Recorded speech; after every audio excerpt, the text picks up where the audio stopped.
বিরতিতে যাওয়ার আগে আপনাদের যে বিষয়টি যে বক্তব্য আপনাদের শোনাচ্ছিলাম তৃণমূল কংগ্রেস নেতৃত্বের এবং নির্বাচন কমিশনের কাছে কিন্তু এবার তৃণমূল কংগ্রেস নেতৃত্ব গিয়ে পৌঁছেছে কমিশনের কাছে তৃণমূল কংগ্রেসের প্রতিনিধি দল গিয়ে তাদের যে অভিযোগপত্র তারা জমা করেছেন সেখানে কিন্তু তারা একাধিক বিষয় তুলে ধরেছে। নির্বাচন কমিশনের গাফিলতিতেই বহু মানুষের মৃত্যু তৃণমূল কংগ্রেস নেতৃত্বের পক্ষ থেকে এমনটাই জানানো হয়েছে। কমিশনের ওয়েবসাইটে একাধিক ভুল রয়েছে, প্রত্যেক বুথে ইচ্ছাকৃতভাবে ভোটারদের নাম বাদ দেওয়া হচ্ছে, একটি রাজনৈতিক দলের নির্দেশেই নাম বাদ দেওয়া হচ্ছে বলে তৃণমূল কংগ্রেসের তরফ থেকে এই বক্তব্য রাখা হয়েছে।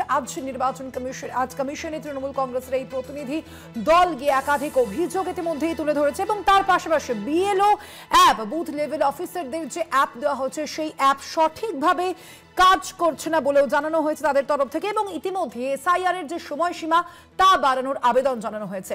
আমরা কথা বলবো নিয়ে আমাদের সঙ্গে ফোন লাইনে রয়েছেন বিজেপি নেতা সজল ঘোষ। সজলদা, যেভাবে আমরা দেখতে পাচ্ছি কমিশনের তৃণমূলের প্রতিনিধি দল গিয়েছে এবং সেখানে একাধিক অভিযোগ তারা তুলে ধরেছেন, বিএলও অ্যাপ কাজ করছে না এবং একই সঙ্গে এসআইআর এর সময়সীমা বাড়ানোর আবেদন করা হয়েছে তৃণমূল কংগ্রেসের তরফ থেকে। কিভাবে দেখছেন সামগ্রিক বিষয়টা?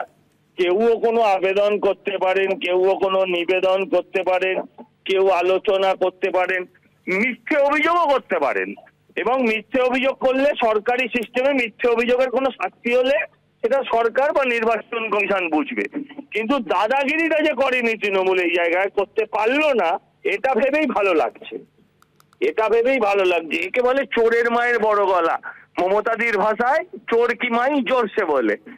নিজেরা বিএলওদের সঙ্গে ঘুরে বেড়ালো 25 জন 30 জন ঝান্ডা নিয়ে।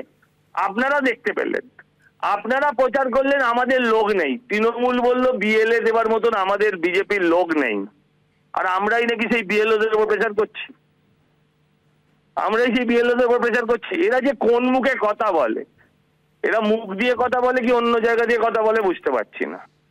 দুমুখ সাপ শুনেছিলাম, এখন দুমুখ তৃণমূল দেখছি। কখনো বলছে নো এসআইআর, কখনো বলছে ইয়েস এসআইআর, কখনো বলছে স্টপ এসআইআর। কি যে চায় ওরা, আসলে এরা বিভ্রান্ত হয়ে গেছে। তৃণমূল কংগ্রেস আরো একটা বিষয় বলছে যে প্রত্যেক বুথে ইচ্ছাকৃতভাবে ভোটারদের নাম বাদ যাচ্ছে। সেই ভোটাররা আসুক না, কাদের নাম বাদ গেছে। এখন অব্দি তো লিস্ট বেরোয়নি, ওরা কি করে জানলো বাদ গেছে ইচ্ছাকৃতভাবে?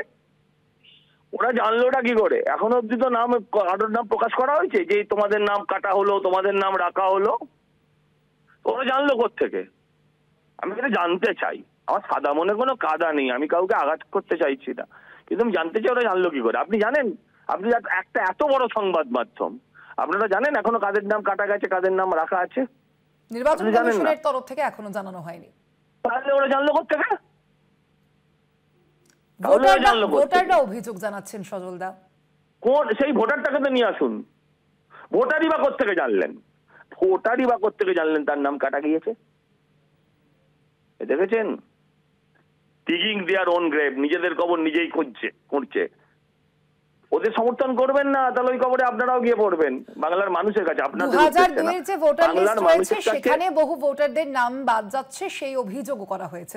তাদের নাম বাদ যাবে না তো? 2002 এর ভোটার লিস্টে কারো নাম না থাকলে কি বাদ যাবে? আপনারা এই প্রচার করেছেন এতদিনে। তাদের তো ফর্ম 6 আছে, তাদের তো ফর্ম 6 আছে। ওরা ওদের কবর নিজেরা খুঁড়ছে, খুঁড়ুক। ওই কবরের দিকে আপনারা পা বাড়াবেন না। না না, আমি আপনাদের বলছি না, আমি ভোটারদের উদ্দেশ্যে বলছি, চিন্তা করবেন না। একেবারে ভোটারদের উদ্দেশ্যে অবশ্যই আমাদেরও সেই বার্তাই থাকবে। ধন্যবাদ আপনাকে। ওটাই ভালো। হ্যাঁ।